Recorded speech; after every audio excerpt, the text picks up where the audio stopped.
Welcome to another edition of Cavs Insider. I'm Dan Labbe. I'll be joined by Chris Fedor a little bit later, but first let me tell you what you can expect on the show today. Chris Haynes is going to talk Cavaliers with Chris in the next segment, and then I caught up with Kris Willis from PeachtreeHoops.com to talk about the Atlanta Hawks, who beat the Cavaliers on Friday night. The Cavs bounced back on Saturday. They beat Phoenix, hung on in that game, and now it's off to Texas for two. They play at Dallas tonight and at San Antonio on Thursday night on TNT. That's what we're going to talk about on today's show. But first, here's Chris Fedor talking to Chris Haynes. Joining me right now from cleveland.com, our Cavs beat reporter Chris Haynes. What's going on, bud? Yeah, I'm going all right, man. How about yourself?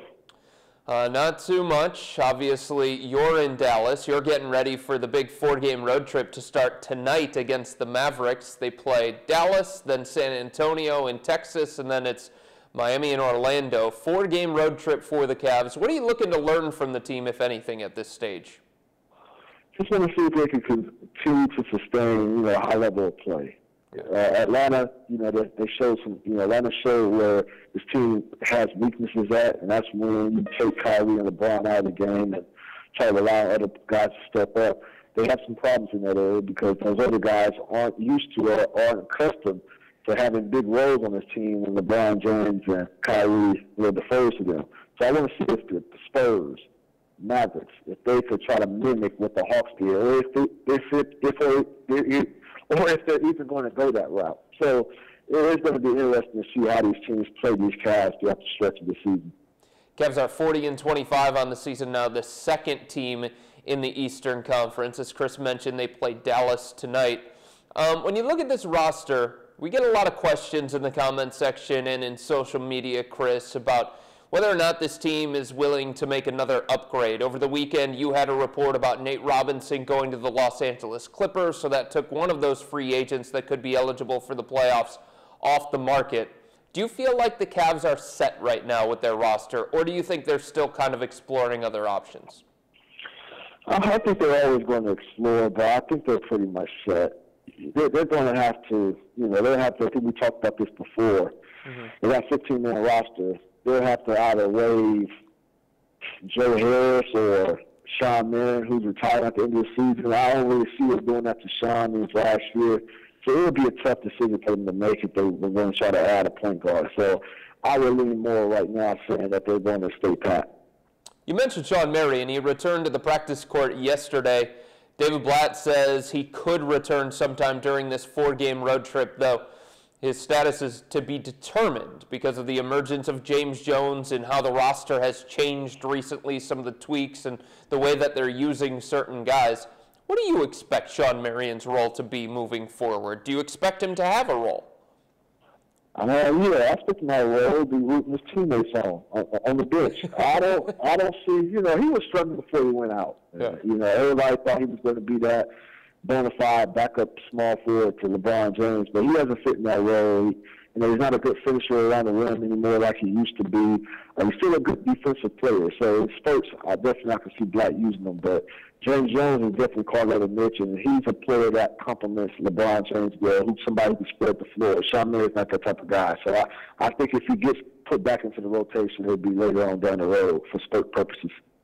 Any chance if Marion does come back, we start to see here at the end of March and beginning of April, LeBron resting the way that he rested earlier this season, or do you think that they're more focused on building some momentum, building some positive habits, and getting playoff ready, as LeBron has said? I think they want to play out the season strong. I think they want to keep that number 2 seed, even though I think it doesn't mean anything. They'll have home court advantage, but the number 2 seed is pretty valuable right there. So I expect them to play out strong, and they're going to have plenty of rest. I think there'll be a soft month so they can get some rest in between games and maybe rest LeBron here and there. But I think they want that number 2 spot badly. You've written about Kevin Love a lot, Chris, and it's a conversation that so many people have when it comes to him. I think the way that LeBron has phrased it and Blatt has phrased it, it's best for the Cavs when Kevin Love is spacing the floor, so it can create driving lanes for Kyrie and LeBron.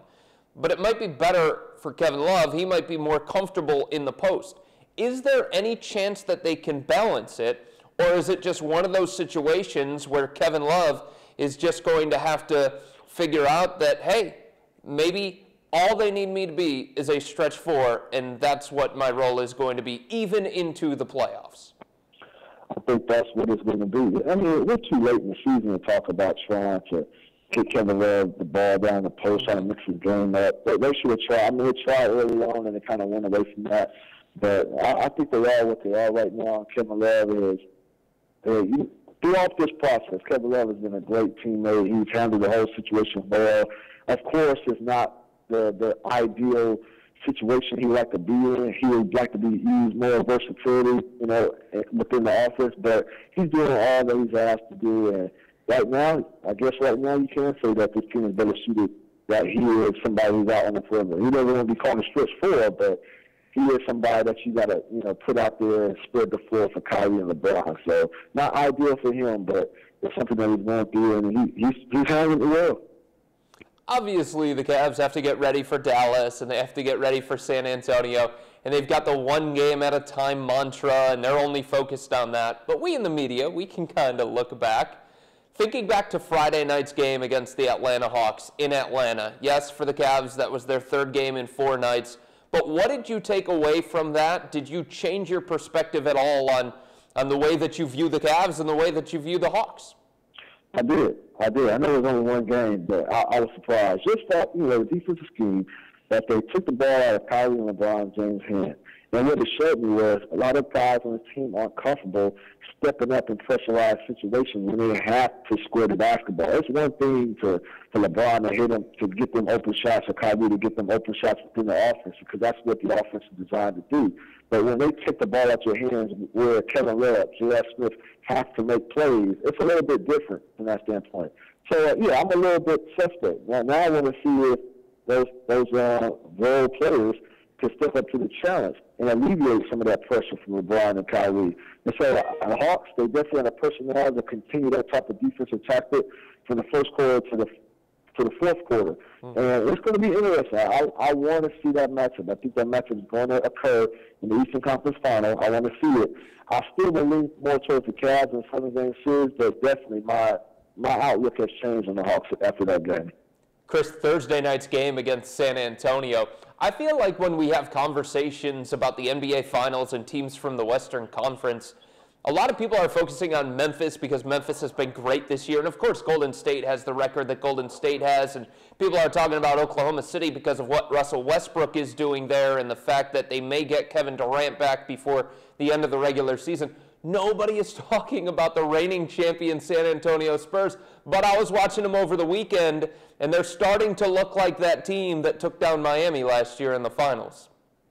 And that's what they want to look like. They want to look like that team towards the end of the season.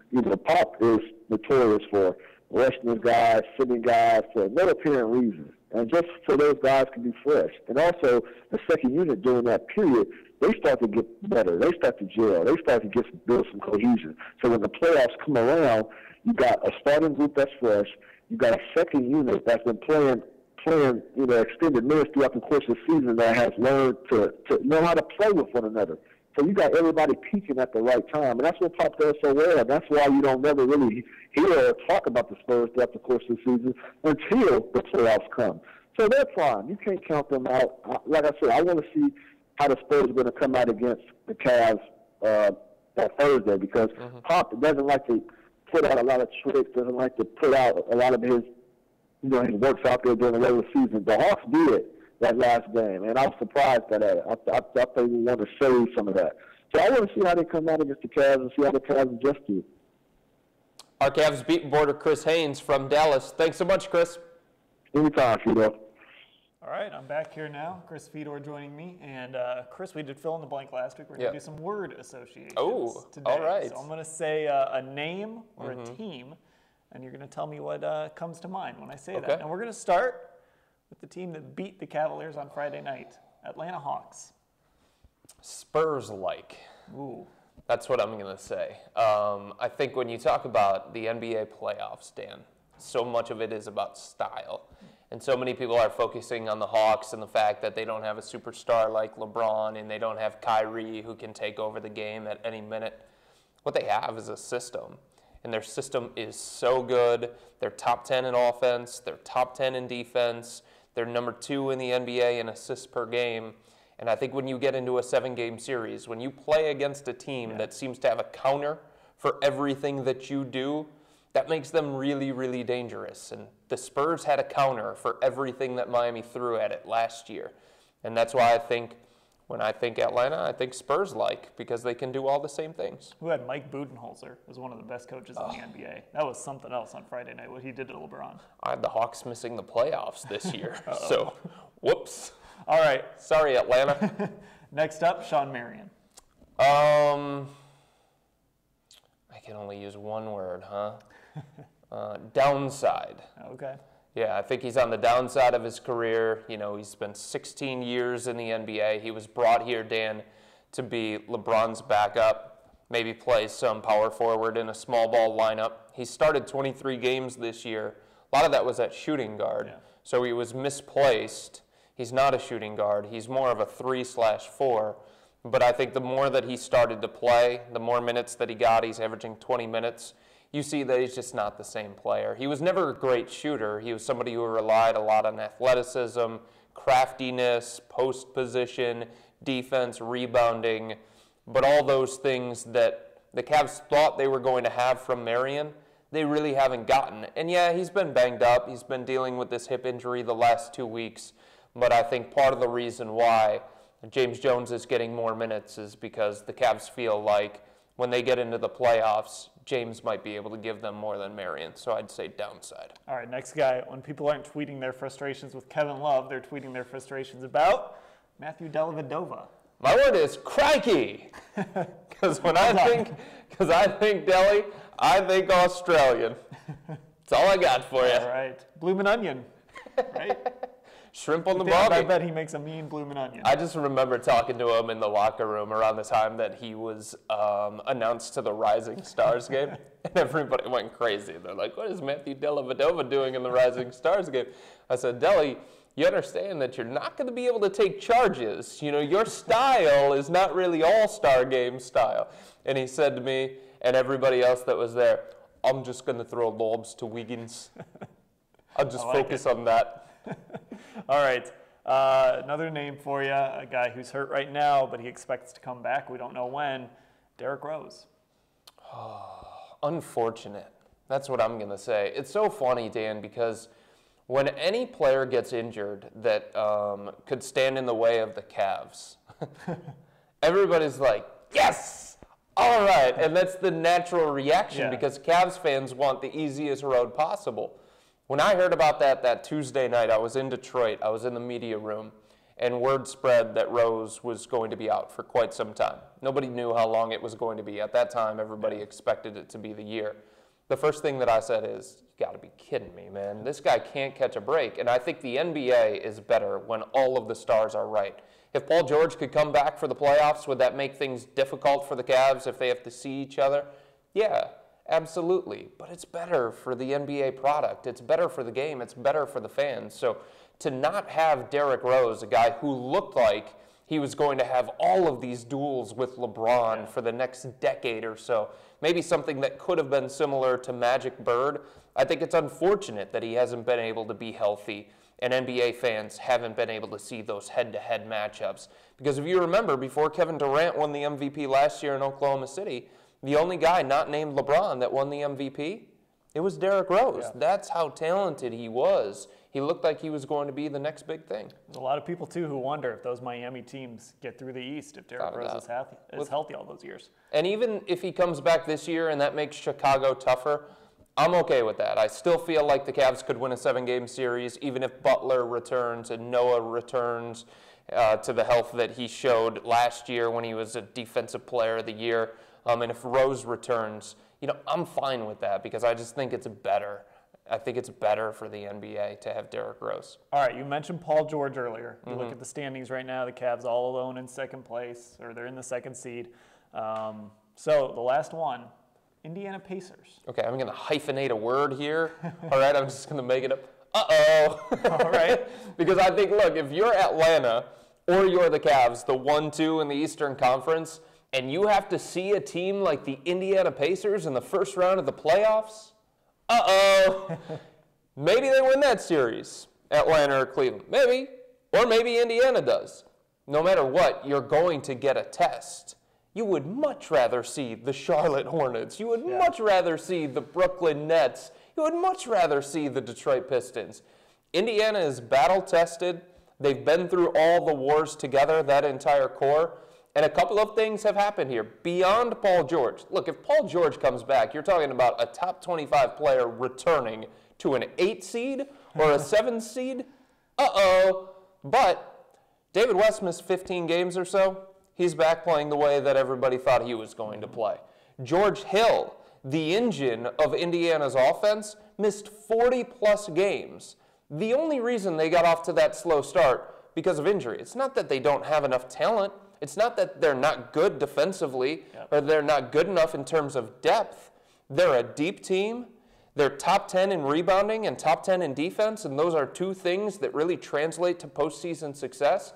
And all of the things that they dealt with at the beginning of the season, they're no longer dealing with those except for George's injury.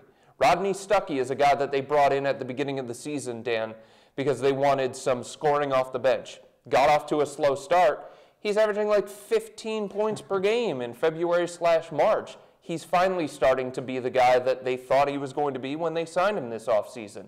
So this is a team, so much about the playoffs and playoff success, Dan, is about getting hot at the right time and playing your best basketball at the right time. Indiana's playing its best basketball. A lot of people out there might be watching and saying, oh, come on, no way Indiana beats the Cavaliers, but it's not about that. It's about, can Indiana make life difficult for the Cavaliers and what kind of carryover effect that could have. Here's another thing. Kyrie Irving, one of the most important players for the Cavs, probably the second most important, third most important player, depending on who you ask. He has never won at Bankers Life Fieldhouse. So it's a tough place to play on the road as well. Can take a lot out of you in a 7-game series. You're absolutely right. All right, that'll do it for word association. Now, let's learn a little bit about the Atlanta Hawks, who beat the Cavaliers on Friday night. I talked to Kris Willis of PeachtreeHoops.com. I'm now joined by Kris Willis. He's the managing editor of Peachtree Hoops, an Atlanta Hawks blog. Kris joins me via phone. How are you, Kris? Doing good. I appreciate you having me on. All right, Kris, Friday night was obviously a big game. It was a test for Atlanta, a test for the Cavaliers. Atlanta came away with the win. They end up winning the season series. In Atlanta, how big of a game was that for the fans and for that team? For the fans, I think it was a very big game. You know, there's still a little bit of a sense of shock over this Hawks team, I believe. You know, there's a lot of people that see that record and they're a little afraid to buy in completely. But you know, beating Cavs 3 times this regular season, that was something, and especially given how well they had played of late. First 2 victories came before those trades for Timothy Mozgov and J.R. Smith, Nyman Shumpert. So to beat them at full strength, you know, has to be a pretty good confidence booster. Yeah, I mean, this was really the first time that both teams played with probably at the level that they hope to play in the playoffs.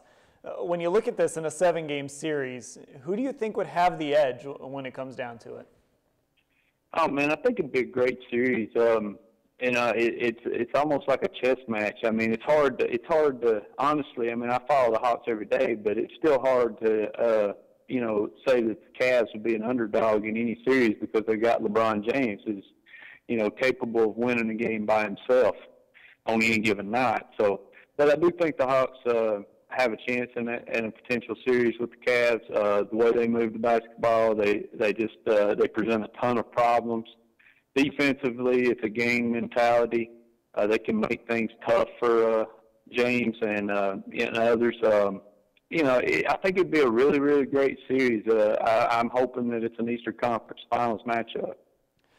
Kris, when you look at this Hawks team, I think there's a lot of people around the league, and it's probably a little bit unfair that still aren't completely sure about this team. How about in Atlanta? Are people sold on this team as being as good as their record? I think people are starting to buy into it now, and wins like last Friday certainly helped that. They've not been at as high a level as they were right before the All-Star break, but I don't think any team can really sustain that level of play over a full season. Yeah, I think the fans are slowly starting to come around. The attendance is up. Confidence is there a little bit. You're starting to see it. But the team just takes it one day at a time, and that's kind of been their approach from the beginning of the season. We've reached the point where your roster is your roster. This is the team you have going into the playoffs. If you had to look at the Hawks and point out a flaw, something that concerns you, what is it? It's still rebounding. The Hawks, there's some give and take with the NBA roster, and the Hawks have chosen to field a smaller front court. Most nights, if they're close to even rebounding-wise, they've got a really good chance to win. But on those nights that they just hammered on the boards against some of the bigger teams, that gives them a lot of problems. We've seen teams attack the offensive glass more often in the second half of the season, and that's something that you figure is going to get exploited some in the playoffs. So speaking of the playoffs, here in Cleveland, outside of LeBron-James, the guys that are playing big minutes don't have a lot of playoff experience. They either haven't been in the playoffs or haven't gone deep in the playoffs. And there's a number of guys on that Hawks roster that are kind of the same thing. They have playoff experience, but they've never really gone deep into the playoffs, like a conference finals or an NBA finals. Is that a concern? I think it's a concern, but at the same time, I think that the Hawks do well to draw from their head coach, Mike Budenholzer, who has been fortunate enough to go deep into the playoffs with the San Antonio Spurs. I think he's kind of their rock. He's kind of their de facto superstar, if you want to call it that. They don't really have one as a player, but I think he's the one where they draw a lot of their confidence from. Do you see a little bit of Greg Popovich and Mike Budenholzer? Yeah, I definitely do. I think he's taken some things and put his own twist on it. But he's a fearless leader, and it looks like these guys just will go to bat for him each and every night. They pretty much come out of nowhere. I mean, a lot of people thought the Hawks would have a playoff team, but I don't think anybody thought they'd be running away with the Eastern Conference at this juncture of the season. And I mean, Mike Budenholzer deserves all the credit, especially given the controversy of this past summer. They pretty much closed ranks and confided in one another and went out and played basketball. All right, I'm going to put you on the spot, and we're still a long ways away from having an answer to this question, so subject to change, obviously, but right now, who do you think is going to win the Eastern Conference? I think it's going to come down ultimately to the Hawks and the Cavs. Now, that's uncharted territory for Atlanta, who's never been past the second round of playoffs. It's really, really hard for me to pick against Cleveland. They've got LeBron-James. They're starting to put some things together. But I think this might be the Hawks' year. I don't know why. I don't have any hard evidence to that. But they just keep passing all the tests. And I know it's regular season, but I think they recognize that too. So I hate to go on the spot this early, but because a lot of things can change. But right now, they just look like the class of the East to me. All right, Chris, tell us where everyone can kind of find your stuff if they want to do a little research on the Hawks leading up to, what hopefully will be a really fun conference finals series in a few months. Yeah, you can reach me or find my stuff at peachtreehoops.com. That's part of the SB Nation network. And you can follow me on Twitter at Kris Willis. That's Chris with a K, Chris_Willis. All right, that is Kris Willis. He's the managing editor at Peachtree Hoops. Thanks for the time, Chris. Thank you. I appreciate you having me on. All right, Cavs Insider, another one in the books. The Cavaliers hit the road. A tough one coming up. Dallas, San Antonio, Orlando, Miami. Those first two, though, really the ones to keep an eye on. What are you watching for? Well, I just kind of want to see how they match up against two teams that I think are two of the best in the Western Conference. Dallas has been dealing with some injuries lately, but Chandler Parsons returned. They made the trade for Rajon Rondo. Really hasn't worked out the way anybody expected it to, but still one of the best teams in the Western Conference, one of the best coaches in the Western Conference. And then San Antonio, I'm really interested to see that Thursday night game because I was watching San Antonio over the weekend. San Antonio all of a sudden looks like San Antonio again. They always do. Yeah, they always get there. Right. It's always about when you start to play your best basketball, and I want to see how this Cavs team can recover. They lost that emotional game on the road against Atlanta. I want to see how they recover, not against Phoenix. Everybody knew they were going to take care of Phoenix. but against a team like Dallas and San Antonio. All right. Hey, if you're going to send me anywhere on the road in March and I'm an NBA team, send me to Texas. Yes. Send me to Florida. Right. Cavs can thank the NBA schedule makers for this road trip right now. Although, hey, it's warming up. Things are looking up here in Cleveland. That'll do it. Another Cavs Insider in the books. Thanks to Chris Haynes. Thanks to Kris Willis. He's Chris Fedor. I'm Dan Labbe.